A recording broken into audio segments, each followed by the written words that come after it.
Carla Bruni est touchée par un cancer du sein.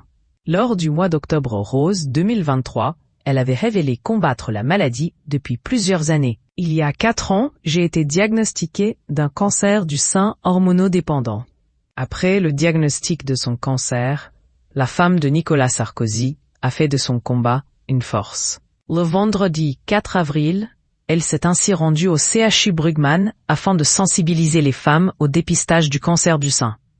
6 ans après le début de son combat, Carla Bruni reste sous surveillance. En effet, la maman de Julia n'est pas en rémission et passe régulièrement des examens. Au quotidien, elle suit également un lourd traitement, comme l'a révélé Ici Paris dans son numéro du 23 avril. Chaque matin, Carla Bruni doit prendre du tamoxifène. Ces médicaments, prescrits dans le cadre de son hormonothérapie, permettent d'empêcher les œstrogènes de stimuler les cellules cancéreuses.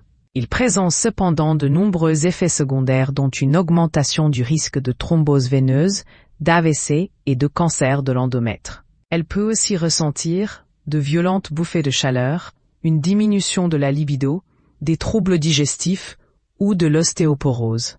Les effets secondaires du tamoxifène sont parfois difficiles à vivre pour Carla Bruni. Pourtant, celle qui a récemment perdu une amie d'un cancer tente de relativiser à ce propos. Pour supporter le traitement, elle a par exemple recours à la méditation de manière quotidienne. Dans les colonnes de Madame Figaro, l'interprète de Quelqu'un m'a dit avait ainsi confié en février dernier. Dans notre courte existence, on n'échappe pas au malheur, à la difficulté, à la douleur. Mais on peut échapper au fait de broyer du noir. L'épreuve, il faut savoir la ressentir comme un enseignement. Ce n'est qu'à travers ces choses difficiles qu'on s'améliore et qu'on apprend.